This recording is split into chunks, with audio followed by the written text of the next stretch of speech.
Hey guys, welcome back to the Airgun Podcast. Thanks for tuning in. Pretty special episode, kicking off 2020 the right way. I've got Dale from Varmint Knockers. A lot of people know him as D-Rig. So Dale, why don't you go ahead and just tell people what you do in the airgun industry and where can we find you right off the bat? What do I do in the airgun industry? Basically, I make custom-made swage ammo for airguns. Preferably probably the high-powered airguns. Right. Tend to do a lot better with shooting the slugs. Mm-hmm. But I offer slugs, for 177, 22, 25, and starting to do a little 30 caliber. Right on. I just got into swaging ammo, and I found that I enjoyed it very much. And I want other people to know this enjoyment also. And that's the big reason I think I started doing it more than anything, was to share the thing that I have come to know and love, and I hope everyone else knows the same things that I've experienced. So right on. Cool. Well, then Dale, where can we find you? Social media, where's your store, that kind of stuff. Just a quick plug. At this point in time, I do not have like a online store. I do sell through eBay, and you can search in the sellers as Varmint Knockers, and most of my ads will pop up pretty fast if you just even do a simple Google search, or if you're on eBay and you use the search engine, 25 cal hollow point, a lot of my stuff's going to pop up pretty fast. I'm a preferred seller, and I have that little gold seal that's right there that it kind of assures people that you're dealing with someone that's honest and reputable, and right. It's not easy to have that gold seal. You have to work at it a little bit. But, well, there you have it, guys. If you are looking into trying out some slugs for your air guns, check out Dale's stuff at Varmint Knockers on eBay. Anyone that's interested in purchasing the Varmint Knocker slugs that are not in the USA, it's not that I don't want to ship them to you. It's eBay's policy that no international shipping happens through them. I cannot ship to, Europe, South America. It's all forbidden by eBay. It's not my choice, but anyone that's wishing to, purchase the slugs, try them out, you can contact me directly via my email, driggert25@gmail.com. We'll put a link in the description, and I'm more than happy to send slugs, to other countries. There are a few limitations as far as the weight goes. Usually for priority shipping, 4 pounds is the limit. I know most of you aren't looking to buy 4 pounds right off the bat, but smaller orders usually cost anywhere from $12 to $22 to ship, depending on the weight. If you would like to purchase the Varmint Knocker slugs, you can most certainly view them on the eBay. Although eBay will not let you purchase them, contact me directly. I will try and do my best to get you taken care of. For all of you around the world, I hope this helps a little bit. Thanks. Yeah, right on. So guys, if you are not in the United States, if you're not in America, in order to get a hold of these, you're going to have to pay for that shipping, because that's going to be the bulk of the cost right there. So just keep that in mind. You can't get them through eBay. Also, if you guys are just listening to the audio of this, I just want to describe, Dale has a beard that is probably top 10 best beards I think I've ever seen. Had the privilege of seeing. So, Dale, tell us a little bit about your beard. It's not even all the way in there. Oh, wow. Okay. It's being cut off on the picture frame a little bit. How long have you been growing your beard out, Dale? Probably been growing my beard out most of my life. Okay. I've almost always worn a beard. But my mom made me shave when I was 12, okay? So oh, wow. I've always been a hairy guy, Man, I don't think I had to shave until I was like 21. When I left home when I was about 19, I think it was, I started growing my beard, right then and there. I've shaved it off a couple of 3 times. I mean, like razor shaved it off. But right. Usually it's just long and bushy and wild, so. Perfect. Yeah. Right on. So, Dale, let's talk a little bit about what got you into air guns, like maybe your first exposure, and then what kind of reconnected you, if there was a gap between your first exposure and then getting back into it. Let's hear that story a little bit. You know, I did have an air gun. I was about probably 11, 12 years old. Had a Crossman 1400, you know.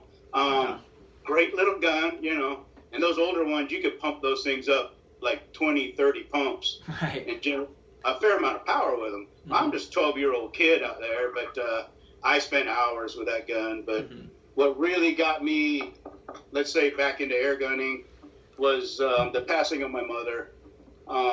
It left me almost like empty.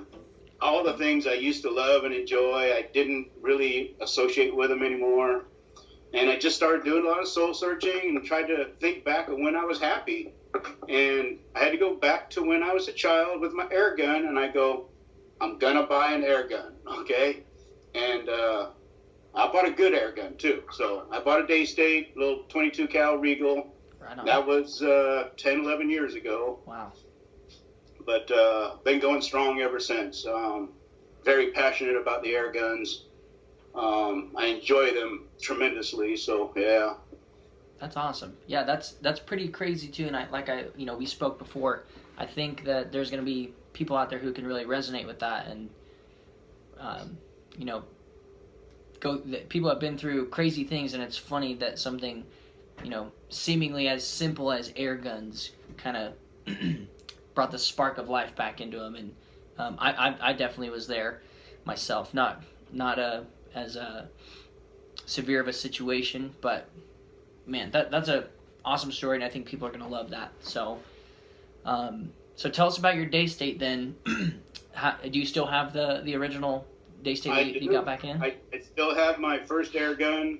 It's changed calibers 2 or 3 times, but right. I still have the original one. I actually was going to sell it to a good friend of mine, and he has sold me some really nice guns in the past, and it's the only reason I was going to pass it to him. So I sent it to him, tuned it the way he wanted it, and he wasn't terribly thrilled. He sent it back, and I felt so much better. Like, my baby came back to me. It's like, and I owed the guy. He's sold me some really nice guns, nice old vintage MK3 Daystates, and an MK4 that's probably had about $2,000 thrown into it. Wow. But it's had work done on it by Motorhead and Alan Zanley. They've all had their hands on this gun and modifying it, and it's one of my little prized possessions, I guess. I don't shoot it very often, right. I should probably get it out once in a while, but I don't. But yeah. That's awesome. So then, Dale, what do you do? Obviously, we know that you make ammunition for air guns, slugs, custom slugs, and stuff like that, which I've had the privilege of shooting, at least one caliber, and they're pretty darn sweet, I can tell you that. So what else are you doing in the air gun industry? What do you personally love to do? Do you love to go out and hunt, just plinking, target shooting? What's your thing? Mostly it was illegal to shoot where I live in the San Diego city limits. Right. I drive a good long way to get out to shoot my guns, but we go to these farms up north, and the farmers actually really love us up there. They're smiles and handshakes when we show up. Right on. And we'll go up there and take care of their little varmints, and they're eating their grain, and some of the farms actually suffer tremendously from the feces that the bird leaves.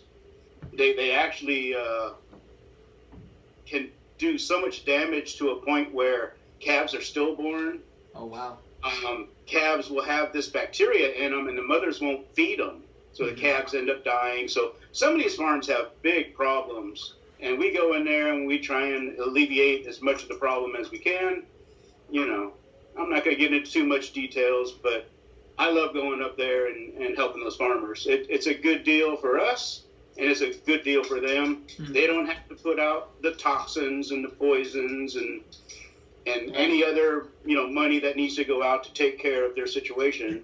We go there and we help them out, and we both benefit greatly from it. But to shoot my air guns, I have to travel a good long way, go to a place where it is legal to shoot even a firearm. You know? Right. Yeah, we go up to Riverside County, which is pretty big, and there's a lot of Riverside County where you can discharge a firearm. So right. And no one thinks twice about the air guns. You know. Right. So they're so subtle, so quiet that you know. But there's a group of guys that we go up to these farms and shoot the pests, do a lot of target shooting, and most of those other guys run videos and stuff. I haven't gotten quite that far yet, but right. Well, yeah, there's always room for that.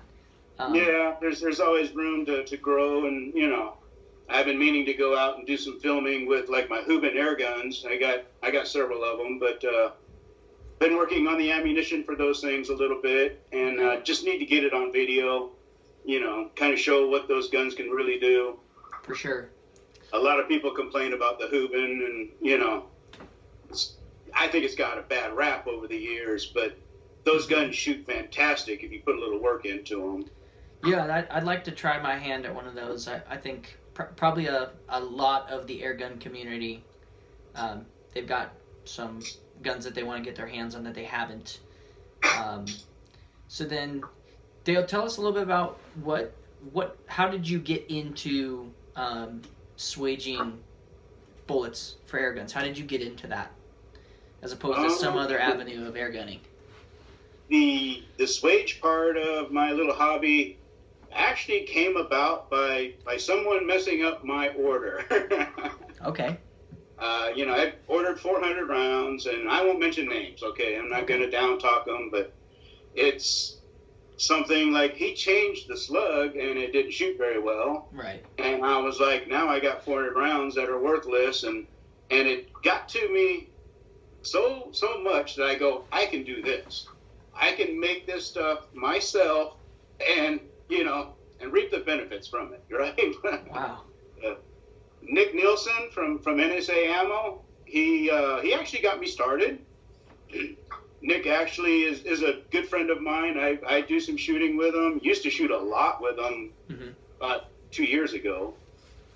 Wow. But we would meet once a week and test different ammo, and he had certain guns and I had certain guns, and we'd swap the ammo back and forth and test out and find stuff that worked. But he actually sold me my first little S-Press, my Corbin S-Press, and helped me order the dies, and really was a big part of me getting started. So, Nick, I thank you, sir. You're a scholar and a gentleman.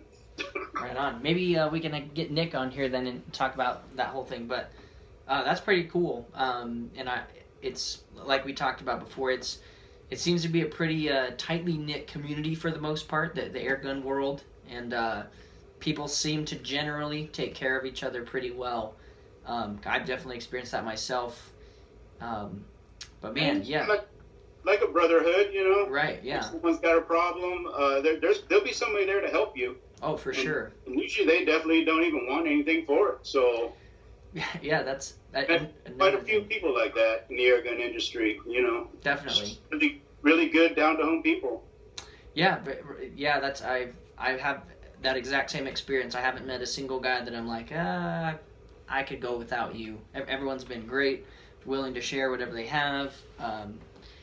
So definitely an awesome community to be a part of. So let's get into some of your favorites, Dale. So what is your all-time favorite air gun to shoot? I really like the Day States. Mm-hmm. And there is a whole bunch of people that'll tell you choke barrels do not shoot slugs. You know, you can't do that with that gun. Mm-hmm. Well, I'll tell you what, I have some Day States, and I love taking the high-powered guns like the Wolverine 30 cal. Mm-hmm. I love taking that, and I would change the caliber on them. Right. I got several of them that are 22 cal.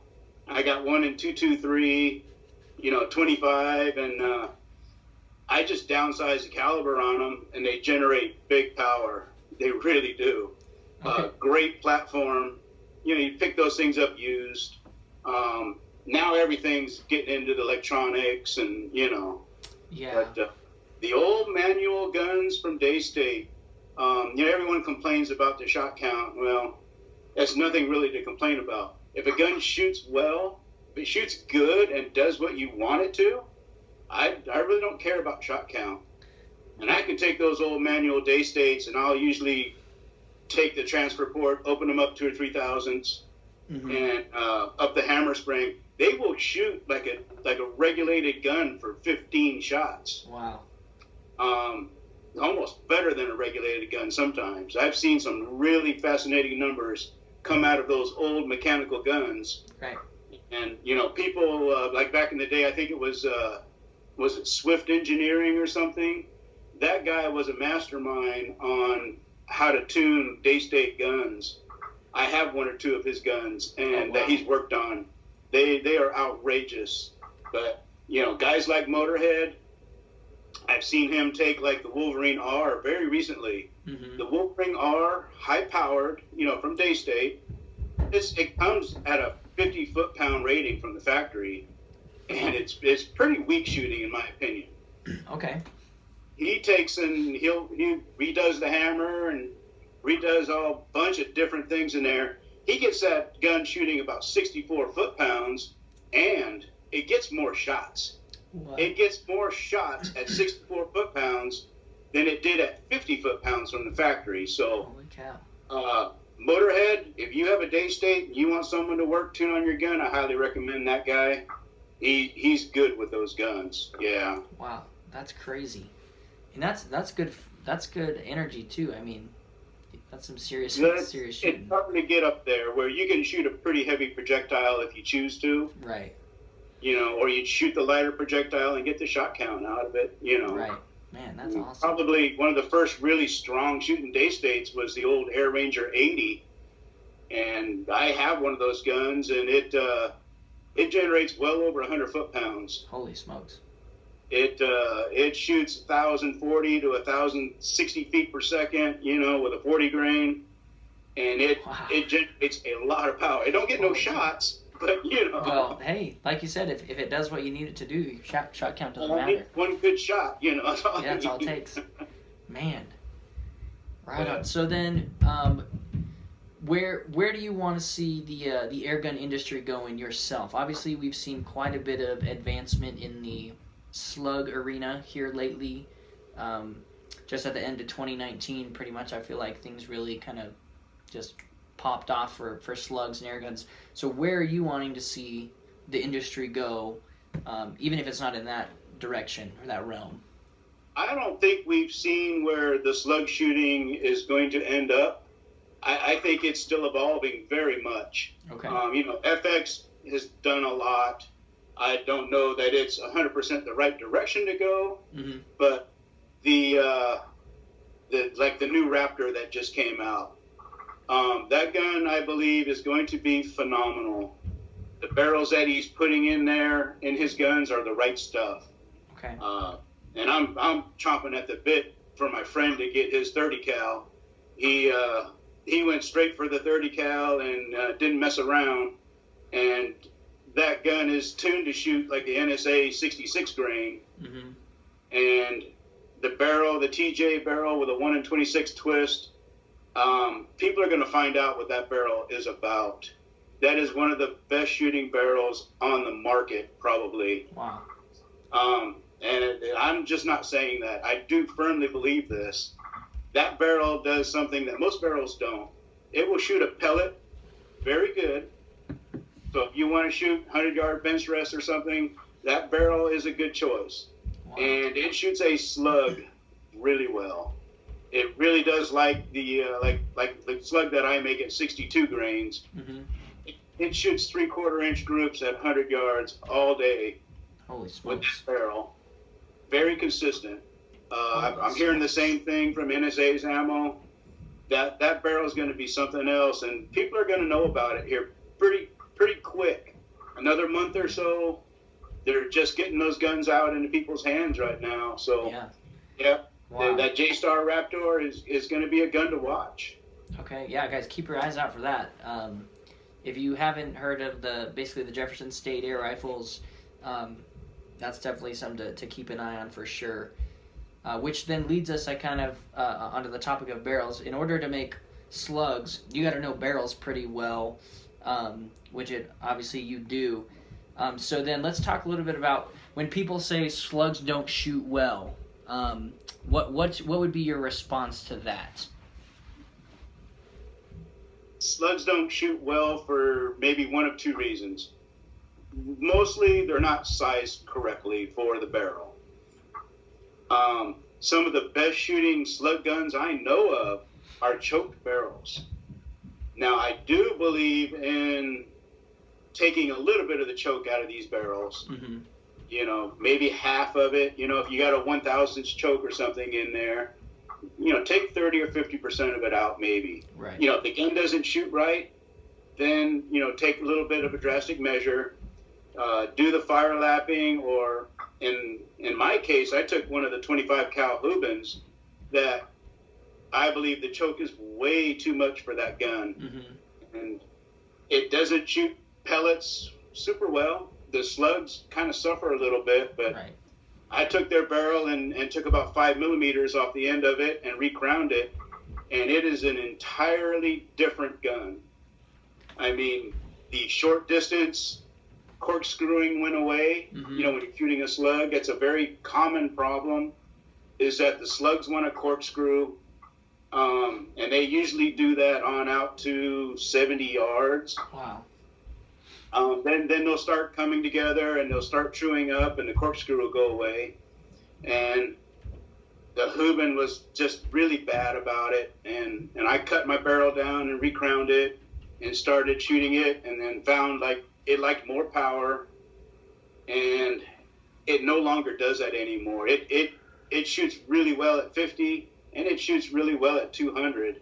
Wow. And probably one of the guns I will probably video first someday whenever I get out there and do it. But the guns that are not choked, those barrels, you really have to have the ammo sized very specifically for it. Right. You're a couple of 10,000ths of an inch off, you're going to notice the difference downrange. And when it's right, you will definitely know it, because it will shoot good at closer range and longer distance. Crazy. But a very mild choke, I do believe in that. I think it's a good thing. But a lot of people, they swear up and down, a choke barrel will not shoot slugs. And there's really nothing farther from the truth, you know. Right. You just haven't found the right slug, you know, the right diameter, you know. Usually, like Nick and myself, when we do our slugs, we design them for the choke. Mm-hmm. They're a little loose in the breech when they go in, and then when it hits that choke, that's where the slug is the same diameter as the choke. Then they will come into their own. They will shoot really well. But to say, like, you know, a gun can't shoot a slug if it's choked is entirely wrong. There's a bunch of them out there that are doing it right now and doing it quite well, you know. Mm-hmm. Right. Man, so then, and for our people, it's good that you explained what basically what the choke is or what it does, because there's tons of newbies. I'm still learning a bunch in this industry. There's so much to learn, and it's awesome. So then, obviously, what would you say to someone who, right now I think the market is saying, honestly, which I'm a sucker of, is buy an FX airgun and buy the FX hybrid slugs. What would you say to someone who wants to shoot slugs, but maybe doesn't have a $2,000 budget for an air rifle setup? There's a couple of decent air guns. You don't have to buy a $2,000 gun. You know, most of these people that are a little bit, you know, on a budget, you know, most of them will start off with like a Sam Yang. Mm-hmm. But you can get that gun for $600 or $700, and you can certainly buy one used. I would say go the used route if you're, you know, a little more budget minded. Mm-hmm. Probably one of the better platforms out there are those Air Force guns for shooting slugs. You really can't go wrong with one of those guns. Now, you might not like the styling of the gun, you know. You might not like that it's a single shot, but the Air Force guns do shoot slugs pretty well. Yeah. Get a used gun, buy what you can afford, and when you start experimenting with ammunition, I highly recommend buying ammo from wherever you can. Buy different weights, different sizes. Experiment, and you'd be surprised. There's those little. I want to say it's a gauntlet or something like that, or not too expensive of a gun. They're regulated. Right. With a little work, those guns can shoot slugs. Just turn that regulator up a little bit. Uh-huh. They will most certainly shoot slugs pretty well. Right on. So, a gun like the Gauntlet that's a pretty entry-level PCP. It is. I mean, but you get a lot for it. I personally don't like the way it looks, but again, it's not all about how the gun looks. It's does it do what you want it to do. It gets you into the sport. It gets you started. Absolutely. And then you're going to go, well, okay, I like this. Mm-hmm. And I think you're going to be a lot more easy about spending a little more money on something that you enjoy. Exactly. So, buying a low entry gun is not necessarily a bad thing. Yeah, that's what got me in. I bought the cheapest one I could find, which was the Diana Storm Rider. I had no idea that air guns even existed in anything besides a 177. So I got the 22, and that's what got me in. And then I highly considered the Gauntlet for quite a while in 25, because I really thought I wanted to go up from 22 to 25. And, basically 2 years later I ended up buying a Dreamline.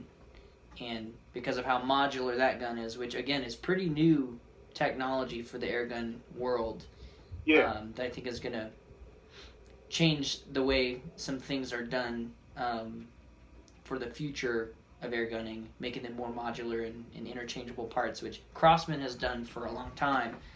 I mean, you can pretty much take any Crossman parts and build a Frankenstein gun from those. Well, I've seen some of those guns, and some of those guns shoot really well, too. Yeah, they really do. That's a good platform. And when I was with Joe from Predator, shooting those 177 Varmint knockers, man, those things, or were they 177 or 172?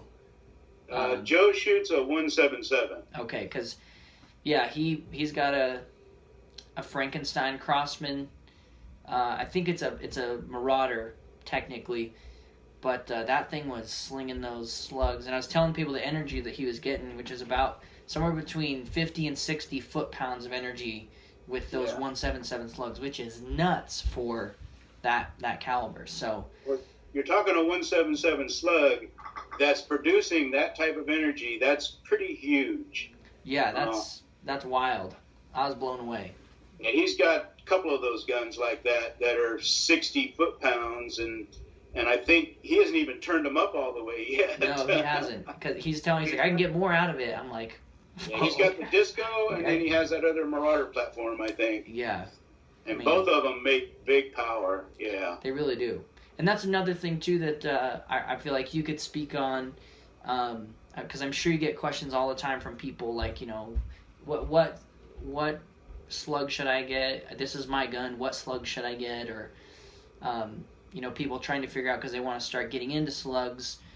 And so I'm sure you have a lot of experience with the questions that people ask commonly about, So let's just say a typical question. If I say, hey, I got an FX Dreamline in 25, what slug should I get for my gun? What would you tell me? Wow. That particular gun right there, it would depend if it's an early gun or if it has the STX barrel in it. Okay. The early smooth twist barrels, it's not that they won't shoot a slug, they just are known for not doing it very well. Okay. I do know someone with a Streamline. He upped the power on the gun, and he hits ground squirrels at 180 yards, and he does it like it's nothing. Okay. He's done a lot of work to that gun, Mm-hmm. But a lot of times I'll have people they'll ask some weird, very strange questions sometimes, but usually I do get it to where they're like, which one would you recommend? Yeah. And, for 25 caliber, I really do have to recommend them to try like the 32-8 large hollow point. That one seems to do good out of a lot of different guns. Just recently, I found like the 34 grain is doing better out of like the Taipan veteran longs. Mm-hmm.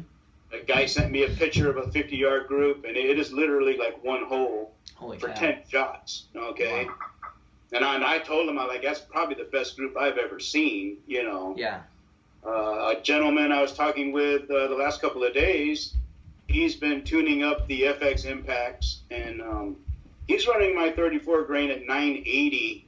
Wow. And he is literally blown away. He's an airgun tuner, and he knows his way around an air gun, and he shot a lot of different ammo over his time. And he goes, those are it. He's like very impressed. Okay, but, wow. I would say it depends on the caliber. You know, they're going to ask, you know, what shoots best. So you got to kind of break it down into the caliber from that. Mm-hmm. But I don't know. I really enjoy 22 cal, and I thoroughly enjoy the 223, 224s. I don't know what it is about them. They do the same thing as the 25 cal does, you know, probably a little better. Mm-hmm. But the barrels for them are a little harder to come by, and they're usually firearm barrels, you know, that we stick into these air guns. But so look for in the 177 realm is Mr. Hajimoto. He's probably doing the filming here very soon, or already has, but he'll be doing a video with the 177, and he's doing the gauntlet. Oh, really? Okay. He's shooting modified gauntlet, and he's got about 5 different manufacturers, and they all sent him some Swage ammo for 177, and he's gonna do a big conglomeration and shoot all these guns against each other, and do the pros and the cons, you know, and I don't know, see which one turns out best. I don't know. Right on. I'm still waiting to hear what he come up with. Yeah. Well, and that's another thing too, is I think there's this idea out there that or people they won't do a lot of testing, and they'll say, well, slugs didn't shoot well out of my gun, and there's so many different variables involved in it that they just didn't give it enough time. You know, even distance. I know distance is probably one of the bigger ones, because generally, and you can correct me if I'm wrong, or give me your thoughts on this, slugs take a little bit more time to stabilize compared to a pellet. Oh, they take a lot more. A pellet will leave the barrel almost perfectly, and not kind of, you know, rotate and wobble. And the slugs are known for doing that, and they will spiral out to a certain distance. You have to have a pretty well balanced slug, and not just the slug being balanced, but it being that it performs well with a platform that you're shooting it out of. Right. Very few of them come out perfect and stay perfect and don't spin or corkscrew. Mm-hmm. Most of those correct themselves out there about 70, 80 yards. But as far as, like, you know, someone buys a slug, they shoot them in their air gun, they don't do well. You'd be surprised how many people don't go the little bit of extra in the tuning, you know. Mm-hmm. And, you know, ideally you think, you know, going up in power is going to be the fix. I've seen many an occasion that going down in power is the fix. Wow. Especially with the shorter barrels, you know, like those 500 millimeter barrels that FX does. They actually shoot pretty well at slower speeds. Just nobody really buys those hardly. They all want the 700 millimeters, you know. Right. They think they're more accurate, or, you know, whatever their beliefs are, but they do generate a little more power. Mm-hmm. And I'm not saying that they're more accurate, but they sure seem to be. But those shorter barrels will shoot just as good as the longer barrels. Right. But if you buy a gun, you got your slugs, it doesn't shoot good, please change the tune on your gun. You know, if it's regulated, change the regulated pressure, change the hammer strike. 15 feet per second can make a big difference. You could be getting a 1-inch group at 50 yards, and you change the speed 15 feet per second, and you're going to get 3, 4, 5 of them going in the same hole. Wow. You know, just changing the tune a little bit. So you got to experiment with them, and, you know, if you can afford it, buy different weights of slugs. Mm-hmm.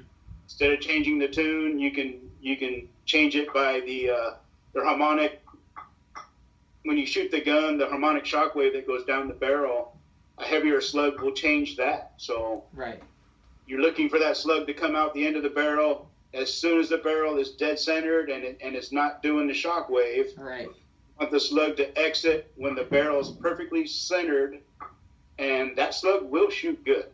You know, it won't get slung around. It won't get that corkscrew effect that we were talking about. Right. So yeah, that's really good information. I'm learning a bunch just on this episode right here. So people, if you're hearing this, tune your gun, mess with the variables of it. There's so many different things that you can do. Don't just say, oh, slugs didn't shoot well. You know, try different weights. There's so many variables when it comes to air guns, and so much tunability that it's crazy. I almost feel like you can, no matter what ammo, no matter what gun, you can always find a way to make them work together and get the job done. To stay on that same little subject matter right there, the weight of your silencer, or LDC, dust collector, whatever you want to call them, that can make a big difference in the harmonics of your barrel. I run several different silencers that are different weights, and you change that out, you change it to a different one, you will see the POI change because you've changed the harmonics of that gun. If you got something like an Air Force gun, or like one of the rimfire barrels that you've custom mounted on your air gun, there's a product called the Limb Saver, and basically it's just a little rubber isolator, and it does work. It takes a lot of work, and you have to adjust it back and down and forth on your barrel, but it will change the harmonics, and it can make the difference of a 2-inch group, and it can change it down to a 1/2-inch group. Wow. And with an hour's work probably, but okay.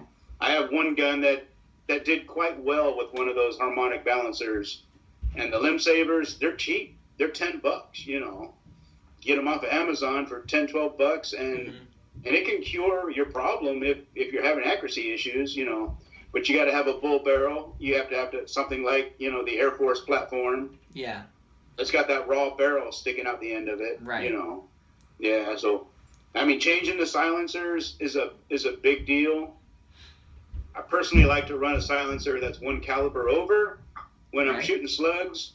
It just seems to work for me, and it's just my preference. I don't know. And there's other people that believe the same thing, but right. Yeah. Probably no one that believes the inverse, right?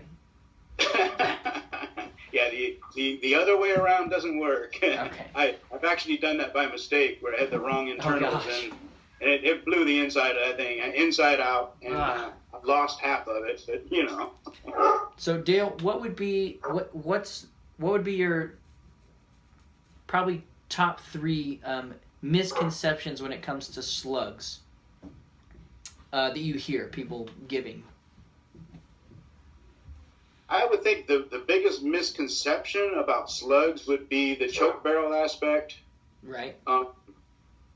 And I think the biggest thing is what the slug's made out of. The BHN, the Bernal hardness of the lead, that varies all over the place. And there's a lot of guys that do hand casting, and they get lead from who knows where, and it's different every single time. Yeah.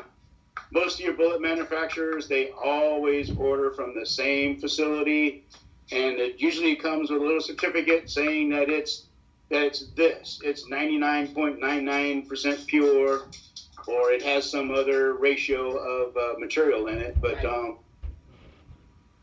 stockpiled a bunch of lead that I know that works. Yeah. But a misconception about slugs. Everyone seems to have this conception in their mind that they get themselves some swage ammo, and they firmly believe it's going to shoot hole in hole at 100 yards. Like every shot's going to go through the same hole. Yeah. It doesn't happen. It don't happen very often, that's for sure. Yeah. But that is a big misconception. if you want to shoot slugs, I assure you, you're probably going to put a little time and effort into it. Mm-hmm. Tuning, there really is no getting around that. So, yeah, those are probably the two big misconceptions, I think, right there. Awesome. I got a lot to learn too. I mean, I'd like to try some slugs. I just don't have the real estate right now to be shooting them. But if Joe keeps taking me out for these prairie dogs, those suckers keep popping up at 150, 160, 200 yards. Might have to... Well, that's where the slugs really come in, because you will have a great difficulty hitting stuff beyond 200 yards with a pellet. Right. I assure you, it's going to be very hard to consistently hit something out there 200 yards with a pellet. Mm-hmm. I'm not saying it can't be done, because I have a pellet shooter that shoots fantastic at 200 yards. But it's also shooting like 980 feet per second, mm-hmm. and it's been specifically tuned by Ernest Rowe, and it's a great shooting pellet gun. Right. I don't have many of those, okay? I don't think many people do. But I have some 177 and 22 caliber pellet shooters, but those are older vintage day states that I cling on to, and yeah, they're just something I think are very special, you know. But the slugs will definitely show themselves for what they're worth, you know, beyond 150 and 200 yards. I know guys that are making shots well over 300 yards, and we're talking an inch and a half, inch and 3/4 groups at 300 yards. Jeepers. I've seen the video, and I've seen it. It's there, but this person's worked very hard at it, you know. Yeah, there's got to be a lot. Lot some parts and made that gun what it is. So seriously, that is wild, man. I don't know if I can even do that group with a pellet at like 10 yards. That's crazy. Yeah, practice. Yeah, a lot of practice involved. This comes into where, like, you know, the caliber. You know, mm-hmm. You know, if you're limited in the space that you can shoot, get a 177. You know. You don't have to shoot 30 caliber, you know. Right. I mean, everyone loves that big bore stuff, and it's been the craze for many years now. Yeah, I definitely. just never personally bought into it very much, you know. Yeah, I feel like the noise factor for me is one of the biggest reasons to stick with air guns. And once you start getting up, I mean, if I got myself a Texan, you know, in 45 or whatever, that's almost as loud as a firearm once you shoot it. Even if you throw a Donnie FL on the end, it's still loud. Plus, I wouldn't need that in a city backyard.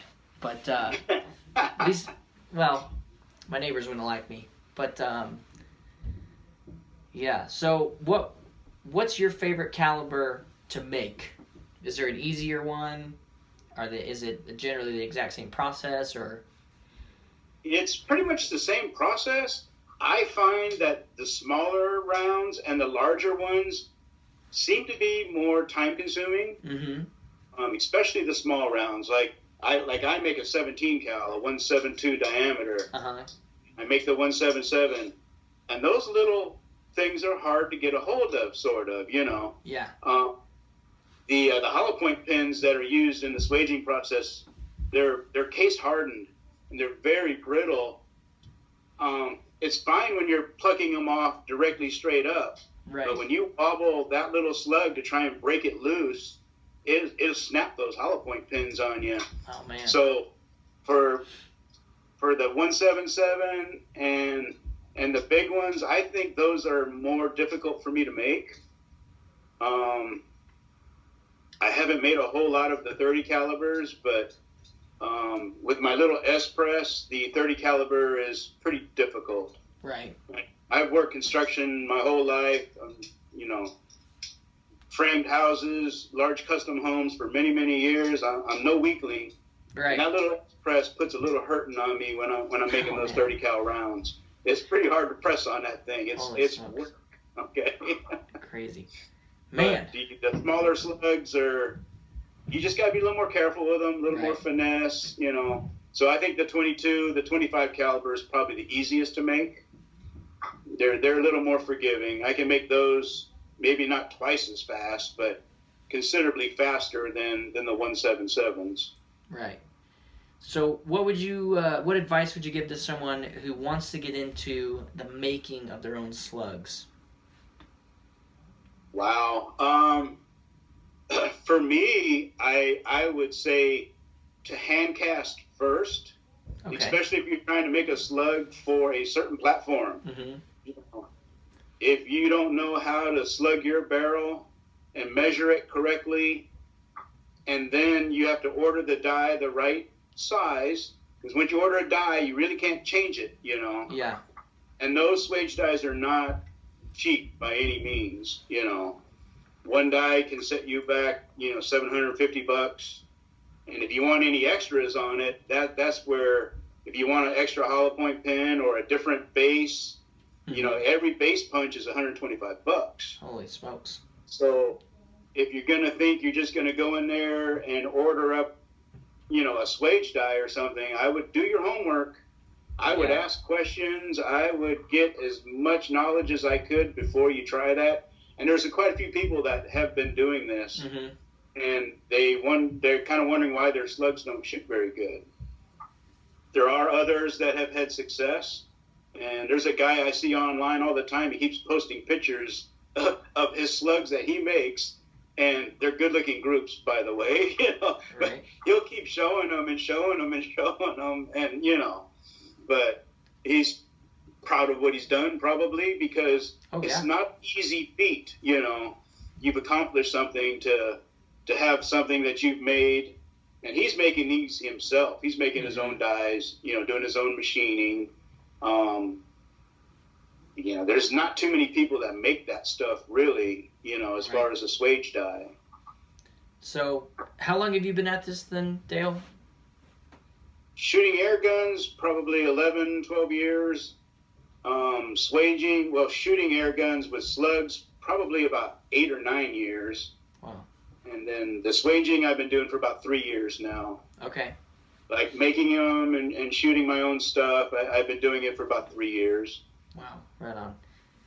So predictions for 2020, Dale. What are we going to see? Let's just do a fun one. What are we going to see at SHOT Show? What do you think? At SHOT Show? Just around the corner. I'm thinking from FX, you may see their new barrel that they supposedly got. I'm thinking their 357 will probably be ready. They're probably just holding out for SHOT Show. Yeah. A lot of companies do that. Yeah. They to release that stuff at the SHOT Show. You're going to see H&N and I've been really waiting for the Predator pellets here to come through and have the JSB slugs. Yes. Really looking forward to seeing those. I'm gonna buy some, you know. Oh yeah. I didn't buy any of the H&Ns, but I know people that did. But I did buy some of the FX slugs. I bought a couple packs of those, and you know something, they shot pretty good right out of the box. With no tuning, whatever tune was on my gun before, they seem to shoot okay. Right. I've heard other things from other people that go, they don't work, you know. Yeah. This is where, if you're gonna buy and shoot slugs, you need to try different manufacturers. Right.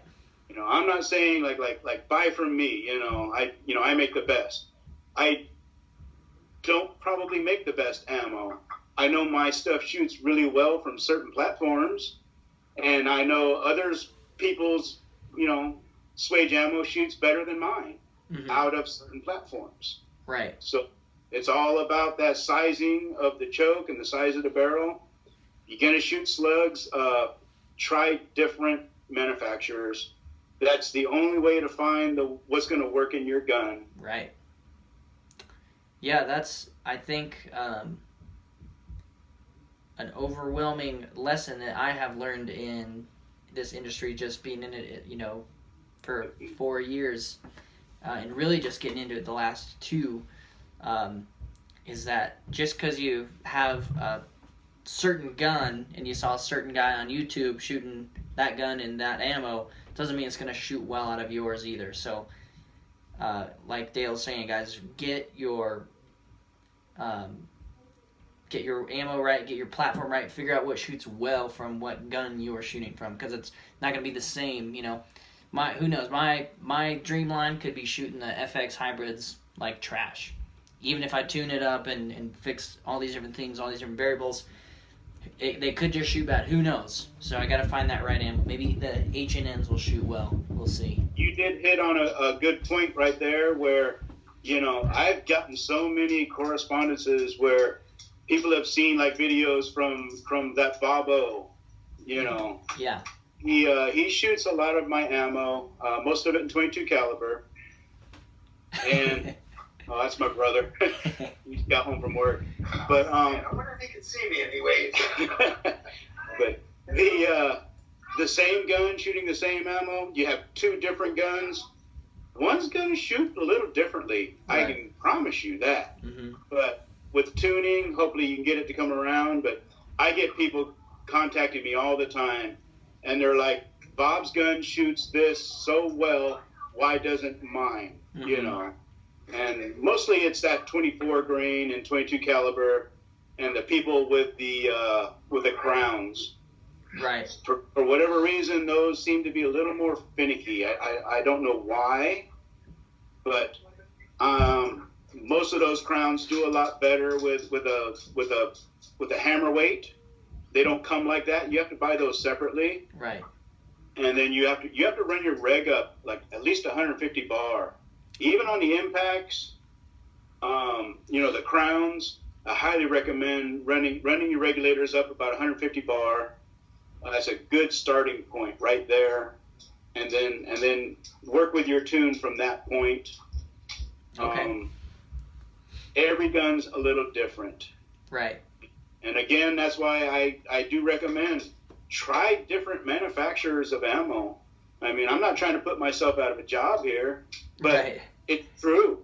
I mean, something is going to shoot a little better maybe. You need to try it. If you have the means to buy that stuff, go ahead and try it, because I get calls from guys and emails, and they're like, I finally got around to trying your ammo. They're like, oh my God. They're like, you know, I'm a customer from now on. Right. You know, mm-hmm. They found that right piece of ammunition for their air gun. And right. I think that's a good thing. It's good for them. It's good for me too, you know. Yeah. It's a win-win. So then let's talk a little bit about the we can finish up on this point. I personally have this idea that if my groups don't look like Matt Dubbers, something's wrong. You know, or the Air Hunters, or if I'm not shooting like Ted Beer, then something's wrong. So give us, in your experience, what do you think is a good group for slugs at 100 yards, and then out past that maybe like 200 yards? What's hey, that's a respectable group? I would say that most people judge groups by 50 yards. Mm-hmm. Slugs are known to not shoot the tightest groups at 50. Right. If you can get them, you know, 3/4 of an inch at 50 yards, a lot of times what you will see at 100 is actually better sometimes, mm-hmm. because of the corkscrewing that's going on.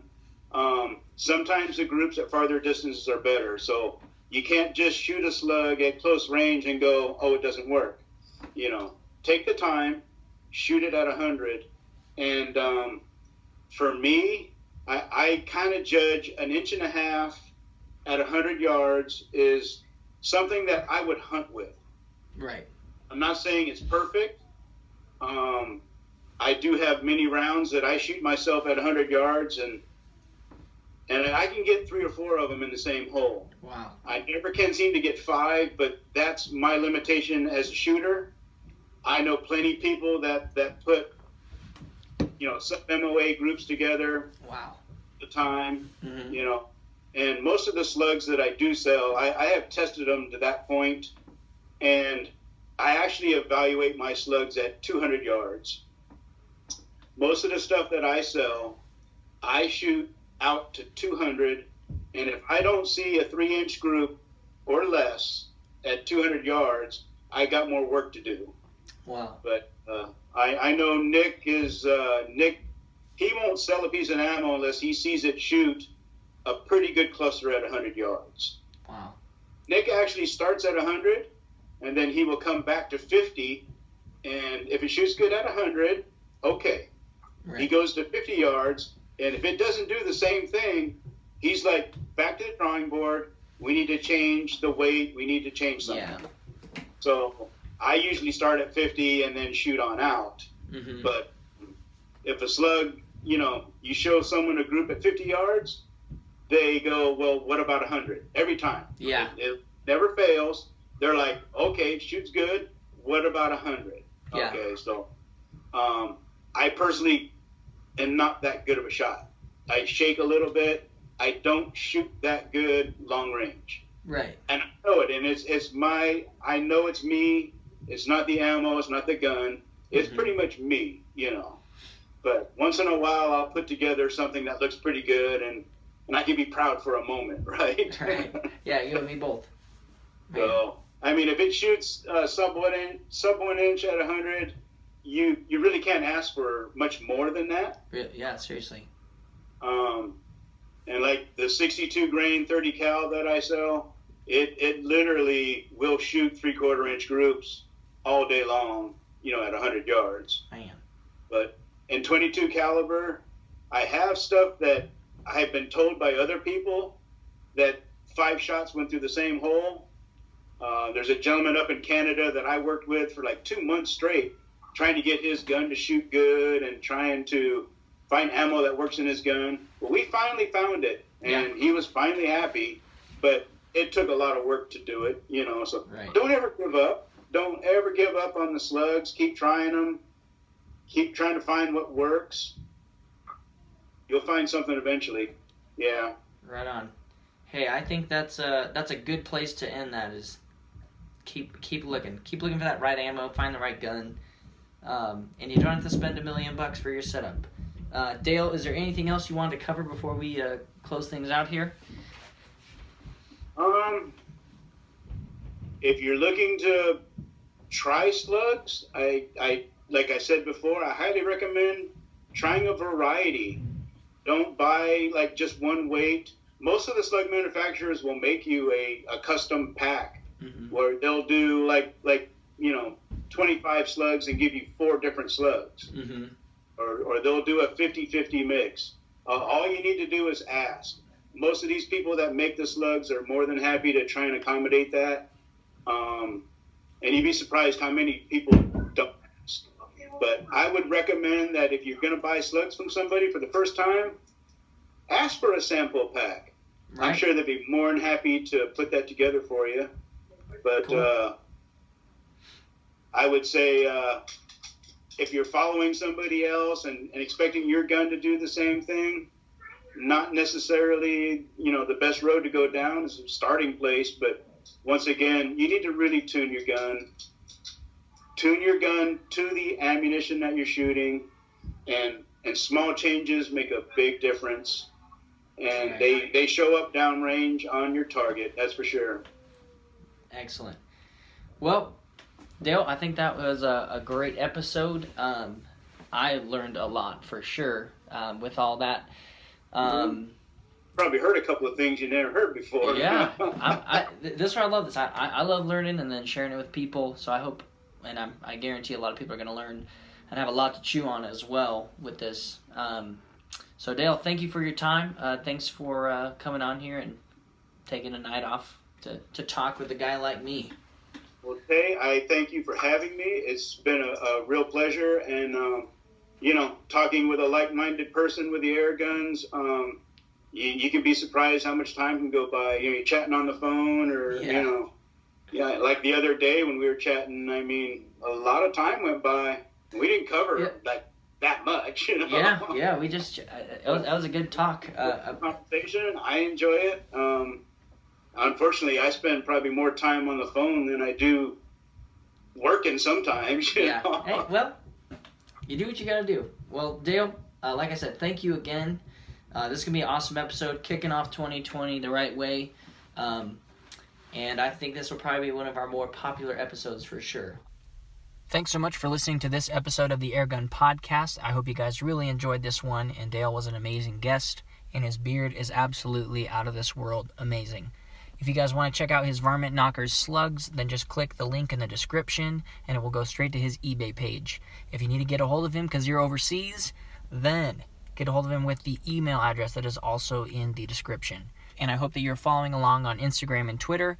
And if you're not subscribed to the Airgun Podcast, make sure you do that. You can find us on Apple Podcast, Apple Music, Google Podcast, and Spotify.